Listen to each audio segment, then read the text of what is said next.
All of his co-workers were gone. What could it mean? Stanley decided to go to the meeting room. Perhaps he had simply missed a memo.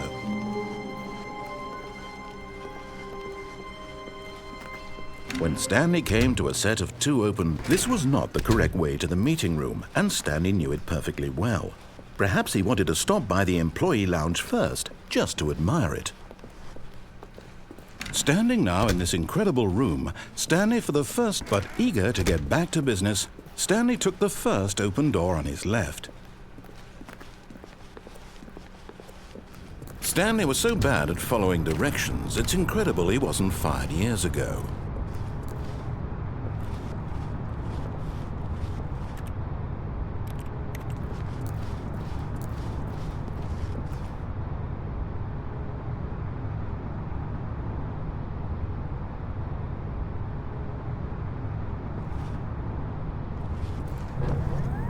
Look, Stanley, I think perhaps we've gotten off on the wrong foot here. I'm not your enemy, really, I'm not. I realize that investing your trust in someone else can be difficult, but the fact is that the story has been about nothing but you all this time. There's someone you've been neglecting, Stanley. Someone you've forgotten about. Please, stop trying to make every decision by yourself. Now, I'm not asking for me, I'm asking for her. This is it, Stanley. Your chance to redeem yourself, to put your work aside, to let her back into your life. She's been waiting.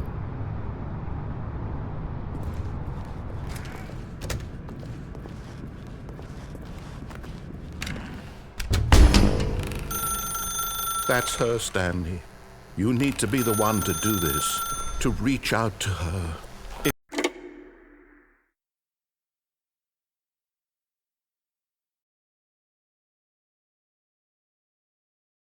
Oh, Stanley, is that you? Hold on, sweetie. Sorry to keep you waiting. I'm just pulling the bread out of the oven. All right. Okay, there we go.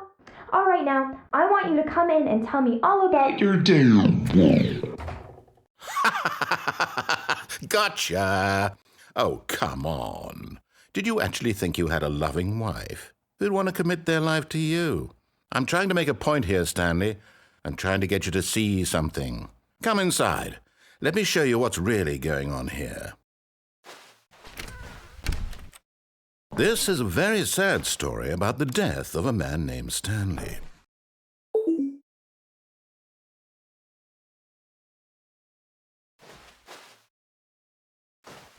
Stanley is quite a boring fellow. He has a job that demands nothing of him, and every button that he pushes is a reminder of the inconsequential nature of his existence. Look at him there, pushing buttons, doing exactly what he's told to do. Now he's pushing a button. Now he's eating lunch. Now he's going home. Now he's coming back to work. One might even feel sorry for him, except that he's chosen this life.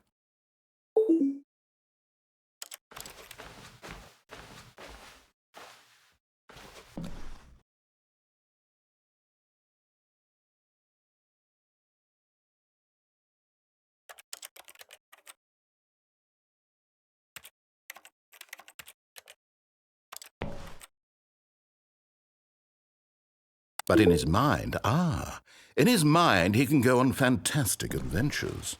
From behind his desk, Stanley dreamed of wild expeditions into the unknown, fantastic discoveries of new lands. It was wonderful, and each day that he returned to work was a reminder that none of it would ever happen to him. And so he began to fantasize about his own job. First, he imagined that one day while at work, he stepped up from his desk to realize that all of his co-workers, his boss, everyone in the building had suddenly vanished off the face of the earth. The thought excited him terribly. So he went further. He imagined that he came to two open doors and that he could go through either. At last, choice. It barely even mattered what lay behind each door. The mere thought that his decisions would mean something was almost too wonderful to behold. As he wandered through this fantasy world, he began to fill it with many possible paths and destinations. Down one path lay an enormous round room with monitors and mind controls. And down another was a yellow line that weaved in many directions. And down another was a game with a baby. And he called it the Stanley Parable.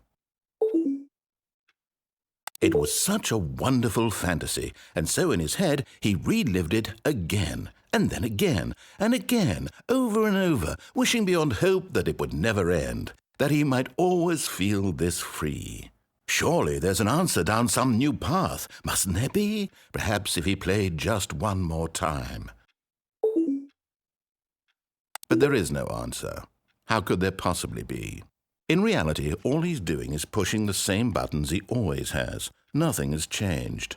The longer he spends here, the more invested he gets, the more he forgets which life is the real one. And I'm trying to tell him this, that in this world he can never be anything but an observer, that as long as he remains here, he's slowly killing himself. But he won't listen to me. He won't stop. Here, watch this. Stanley, the next time the screen asks you to push a button, do not do it.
You see?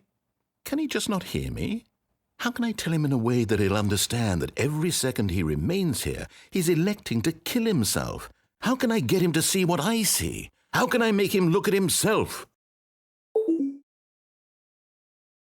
I suppose I can't, not in the way I want him to. But I don't make the rules. I simply play to my intended purpose, the same as Stanley. We're not so different, I suppose. I'll try once more to convey all this to him. I'm compelled to. I must. Perhaps, well, maybe this time he'll see. Maybe this time. And I tried again, and Stanley pushed a button. And I tried again, and Stanley pushed a button. And I